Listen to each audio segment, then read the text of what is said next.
Good morning students. जैसे कि आप जानते हैं हम हिंदी ग्रामर का चैप्टर 15 पढ़ रहे हैं मुहावरे, जिसमें मैंने आपको कल 1 to 15 मुहावरे लर्न कराए थे। तो आज हम क्या करेंगे, आज हम 16 to 34 मुहावरे लर्न करेंगे। ओके, तो पहले आप बताइए कि मुहावरे क्या होता है। जिस वाक्यांश का एक विशेष अर्थ प्रकट होता है उसे हम मुहावरे कहते हैं। मुहावरे एक पूरा वाक्य नहीं होते हैं, क्या होते हैं, वाक्यांश होते हैं जिनका एक शाब्दिक अर्थ नहीं होता बल्कि एक विशेष अर्थ होता है। जिनका एक शाब्दिक अर्थ नहीं होता बल्कि कैसा अर्थ होता है बच्चों, विशेष अर्थ होता है। ओके, और इसका प्रयोग करने से वाक्य कैसे हो जाते हैं, सुंदर हो जाते हैं। इनका कोई शब्दों का अर्थ नहीं है, इनका एक विशेष मतलब निकलता है। ठीक है, तो कल आप जानते ही हैं, कल मैंने आपको 1 to 15 मुहावरे लर्न कराए थे और आज मैं आपको 16 to 34 मुहावरे लर्न कराऊंगी। ओके, तो चलिए स्टार्ट करते हैं। तो 16 नंबर पर जो हमारा मुहावरा है वो क्या है बच्चों, देखिए आप। तो 16 नंबर का जो हमारा मुहावरा है वो है पांचों उंगलियां घी में होना। पांचों उंगलियां घी में होना। पांचों उंगलियां घी में होने का मतलब होता है सुख से दिन काटना। पांचों उंगलियां घी में होना मतलब क्या है बच्चों, सुख से दिन काटना। जैसे वाक्य प्रयोग देखते हैं उसका, क्या है, आजकल राम मनोहर की पांचों उंगलियां घी में हैं। आजकल राम मनोहर की पांचों उंगलियां घी में हैं। पांचों उंगलियां घी में होना मतलब क्या होता है, सुख से दिन काटना, मतलब अच्छे से दिन व्यतीत करना। ओके, तो पांचों उंगलियां घी में होना, सुख से दिन काटना। पांचों उंगलियां घी में होना, सुख से दिन काटना। चलिए उसके बाद जो हमारा अगला मुहावरा है वो क्या है, 17 नंबर का जो मुहावरा है वो है अक्ल का दुश्मन। अक्ल का दुश्मन मतलब क्या होता है बच्चों, मूर्ख। मतलब जो अपनी अक्ल से काम नहीं लेता तो वो अक्ल का दुश्मन हो गया ना, उसे अक्ल से कोई काम ही नहीं है, तो उसे हम क्या बोलते हैं, मूर्ख। अक्ल का दुश्मन मूर्ख। अक्ल का दुश्मन क्या होता है बच्चों, मूर्ख। उसका वाक्य प्रयोग क्या है, वह तो निरा अक्ल का दुश्मन है। वह तो निरा अक्ल का दुश्मन है, या फिर वह तो अक्ल का दुश्मन है, वह तो मेरी अक्ल का दुश्मन है। ये भी हो सकता है बच्चों, ये शब्द हो सकता है गलत हो। ओके, तो वह तो अक्ल का दुश्मन है। जैसे राजू तो अपनी अक्ल से काम ही नहीं लेता, वह तो अक्ल का दुश्मन है। ठीक है, तो अक्ल का दुश्मन मूर्ख। अक्ल का दुश्मन क्या होता है बच्चों, मूर्ख। अक्ल का दुश्मन मूर्ख। उसके बाद अब हम अपना अगला मुहावरा देखते हैं। तो 18 नंबर का जो हमारा मुहावरा है वो है आग बबूला होना। आग बबूला होना मतलब क्या होता है, क्रोधित होना। आग बबूला होना मतलब क्या है बच्चों, क्रोधित होना। आग बबूला होना, क्रोधित होना, तो मतलब गुस्से से लाल पीले हो जाते हैं, उसे हम बोलते हैं आग बबूला होना। ठीक है, तो उसका वाक्य प्रयोग कैसा है, रमेश छोटी सी बात पर आग बबूला हो गया। रमेश छोटी सी बात थी, उस पर क्या हो गया, आग बबूला हो गया, मतलब बहुत ज्यादा क्रोधित हो गया। ठीक है, बहुत ज्यादा गुस्सा हो गया। तो आग बबूला होना, बहुत क्रोधित होना। आग बबूला होना मतलब क्या होता है बच्चों, बहुत क्रोधित होना। चलिए अब हम अपना अगला मुहावरा देखते हैं। तो 19 नंबर का जो मुहावरा है वो क्या है, आंखों में धूल झोंकना। आंखों में धूल झोंकना मतलब होता है धोखा देना। मतलब किसी के पीठ पीछे कोई काम कर देना, किसी व्यक्ति को धोखा देना। ठीक है, आंखों में धूल झोंकना। आंखों में धूल झोंकने का मतलब क्या होता है बच्चों, धोखा देना। आंखों में धूल झोंकना, धोखा देना। चलिए उसका वाक्य प्रयोग देखते हैं। तो चोर सिपाही की आंखों में धूल झोंककर भाग गया। मतलब चोर ने क्या किया, सिपाही को धोखा देकर भाग गया। तो वाक्य प्रयोग क्या हुआ, चोर सिपाही की आंखों में धूल झोंककर भाग गया। आंखों में धूल झोंकने का मतलब क्या होता है, धोखा देना। ओके, चलिए तो अब हम अपना अगला वाक्य प्रयोग देखते हैं। तो अगला मुहावरा जो है हमारा वो है नाक में दम करना। जैसे कल मैंने आपको एक पढ़ाया था कि भीगी बिल्ली बन जाना, ठीक है, मतलब डर जाना। और एक और पढ़ाया था कि आसमान को सिर पर उठा लेना, मतलब बहुत शोर करना, बहुत परेशान करना। तो वैसा ही ये है नाक में दम करना।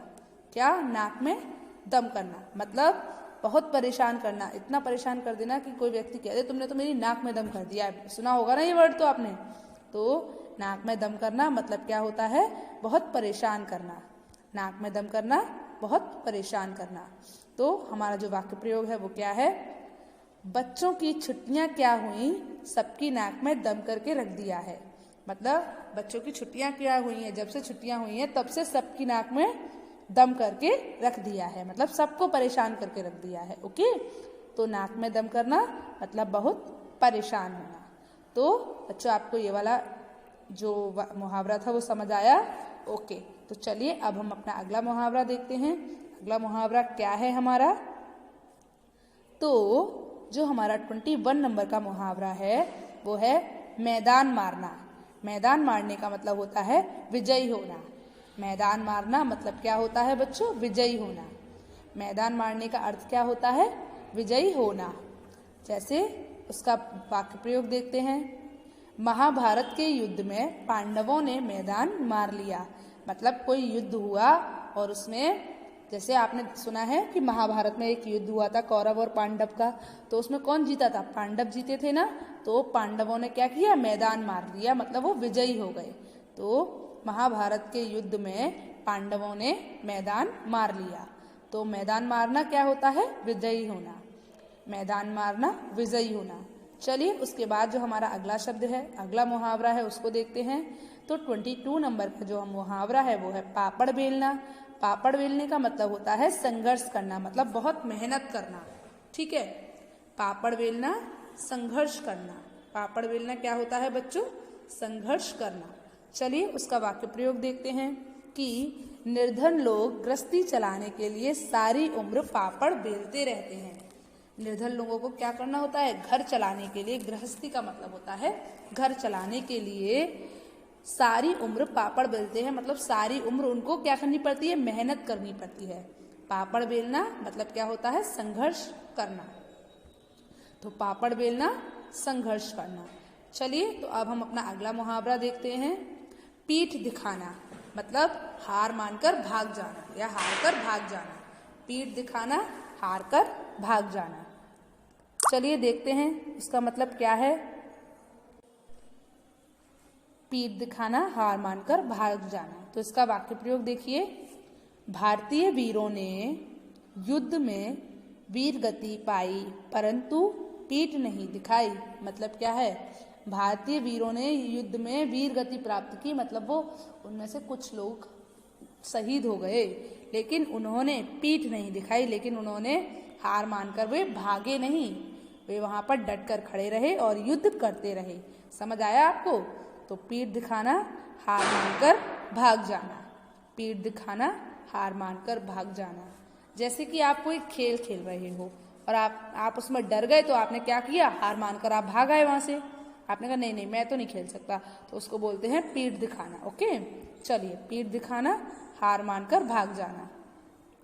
तो भारतीय वीरों ने युद्ध में वीरगति पाई परंतु पीठ नहीं दिखाई। चलिए उसके बाद हमारा जो अगला मुहावरा है वो क्या है? 24 नंबर पर जो हमारा मुहावरा है वो है पत्थर की लकीर। पत्थर की लकीर मतलब अटल बात, मतलब पक्की बात। पत्थर की लकीर, अटल बात। पत्थर की लकीर, अटल बात। जैसे वाक्य प्रयोग में देखते हैं। सत्यवादी हरिश्चंद्र का वचन पत्थर की लकीर था। अगर वो कोई बात कह देते थे तो उसको पूरी तरह से मानते थे, तो इसीलिए सत्यवादी हरिश्चंद्र का वचन पत्थर की लकीर था। तो पत्थर की लकीर का मतलब क्या होता है? अटल बात। पत्थर की लकीर, अटल बात। चलिए उसके बाद अब हम अपना अगला मुहावरा देखते हैं। तो अगला मुहावरा क्या है बच्चों? तो अगला मुहावरा है 25 नंबर का गज भर की छाती होना। गज भर की छाती होना मतलब क्या होता है? उत्साहित होना। गज भर की छाती होना मतलब क्या होता है बच्चों? उत्साहित होना। गज भर की छाती होना, उत्साहित होना। चलिए उसका वाक्य प्रयोग देखते हैं, मतलब बहुत ज्यादा खुश हो जाना। तो देखते हैं उसका वाक्य प्रयोग। पुत्र की सफलता का समाचार सुनकर पिता की छाती गज भर की हो गई। मतलब पुत्र की सफलता का समाचार सुनकर उसकी सफलता को देखकर जो पिता थे वो बहुत उत्साहित हो गए, तो उनकी गज भर की छाती हो गई। ठीक है, मतलब बहुत खुश हो गए। तो पुत्र की सफलता का समाचार सुनकर पिता की छाती गज भर की हो गई। गज भर की छाती होने का मतलब क्या होता है? उत्साहित होना। गज भर की छाती होना, उत्साहित होना। चलिए उसके बाद हमारा अगला जो मुहावरा है 26 नंबर पर, वो क्या है? कोलू का बैल, मतलब लगातार काम में लगे रहना। कोलू का बैल, लगातार काम में लगे रहना। आपने देखा है कोलू का बैल? क्या होता है? एक कोलू होता है जिससे तेल निकाला जाता है, और उस पर जो बैल होता है वो लगातार काम करता रहता है उसमें, तो उसको लगातार चलाते रहता है, तो उसे हम बोलते हैं कोलू का बैल। कोलू का बैल मतलब लगातार काम में लगे रहना। कोई व्यक्ति पूरे दिन पूरे हर समय काम ही करता रहता है तो वो कोलू का बैल बन जाता है, या बोलते हैं हम उसको। तो कोलू का बैल, लगातार काम में लगे रहना। कोलू का बैल, लगातार काम में लगे रहना। ठीक है, कोलू का बैल क्या होता है? लगातार काम में लगे रहना। इसका वाक्य प्रयोग देखिए। कोलू का बैल बने रहने पर भी मजदूर को भरपेट या पेट भर भोजन नहीं मिल पाता। जब एक मजदूर पूरा दिन लगातार काम में लगे रहता है, उसके बाद भी उसे भरपेट भोजन नहीं मिल पाता, ये कह रहे हैं। तो कोलू का बैल बने रहने पर भी मजदूर को भरपेट भोजन नहीं मिल पाता।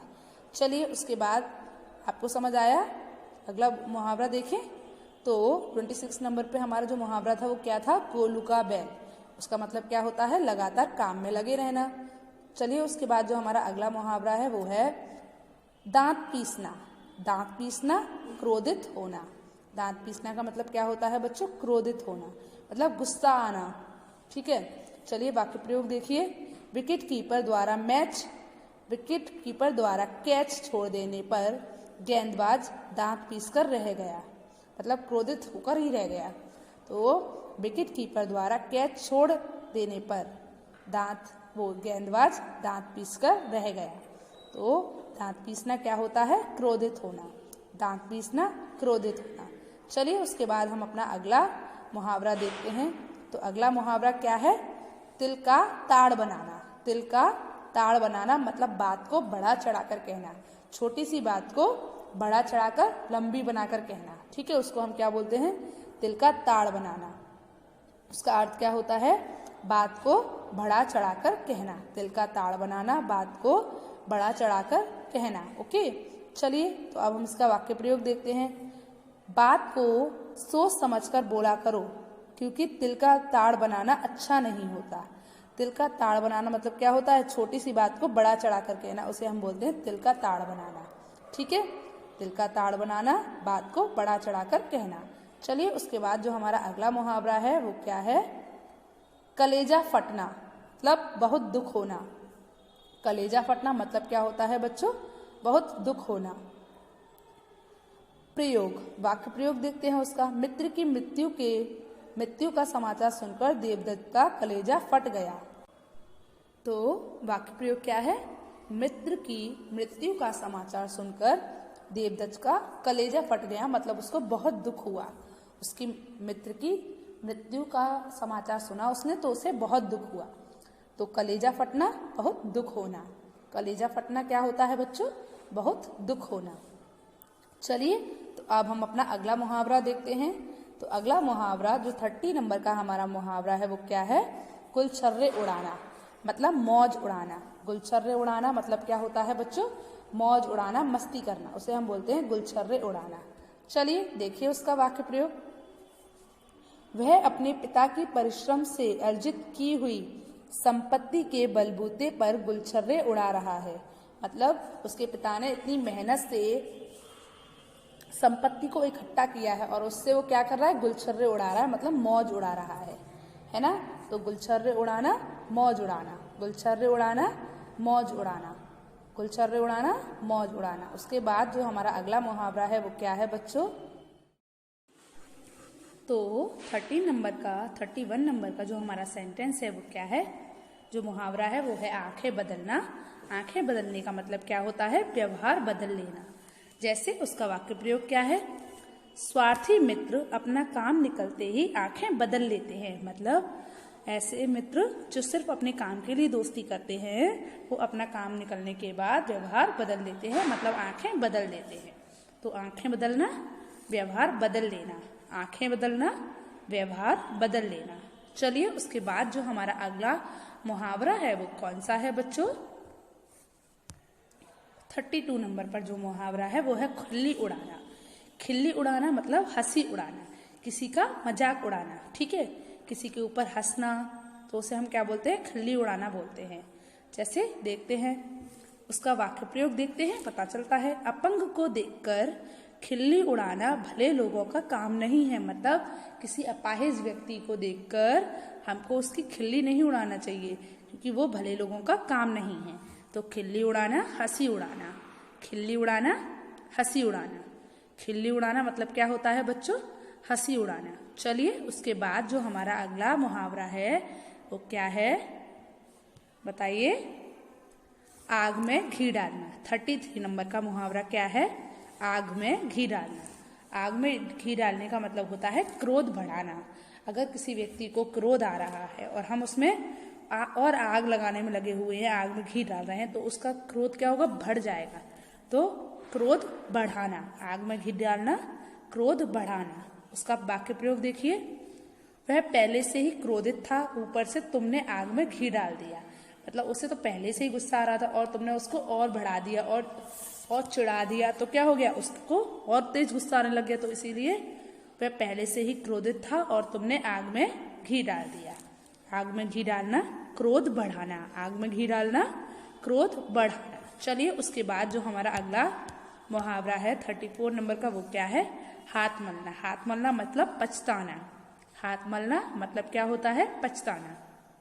तो वाक्य प्रयोग देखिए, कबूतर जाल लेकर उड़ गए और बहेलिया हाथ मलता रह गया। उन्होंने सोचा अब तो हमने इसको जाल में पकड़ लिया, अब तो ये जा नहीं पाएगा, पर कबूतर क्या हो गया? जाल लेकर ही उड़ गए और बहेलिया हाथ मलता रह गया, मतलब पछताता ही रह गया। तो हाथ मलना, पछताना। हाथ मलना क्या होता है? पछताना। हाथ मलना, पछताना। तो बच्चों आपको 16 to 34 मुहावरे याद हुए? बताइए। तो आज आपको होमवर्क में क्या करना है? आज आपको होमवर्क में हिंदी ग्रामर के चैप्टर 15 मुहावरे से 16 to 34 मुहावरे शब्द लर्न करने हैं। मुहावरे और उनके अर्थ लर्न करने हैं। ओके, क्या करना है? आज आपको हिंदी ग्रामर के चैप्टर 15 मुहावरे से 16 to 34 मुहावरे और उनके अर्थ याद करने हैं। ओके, तो आपको सभी मुहावरे समझ आए? तो आज आपको होमवर्क में क्या करना है? आज आपको होमवर्क में 16 to 34 मुहावरे और उनके अर्थ याद करने हैं। ओके, चलिए, गुड बाय।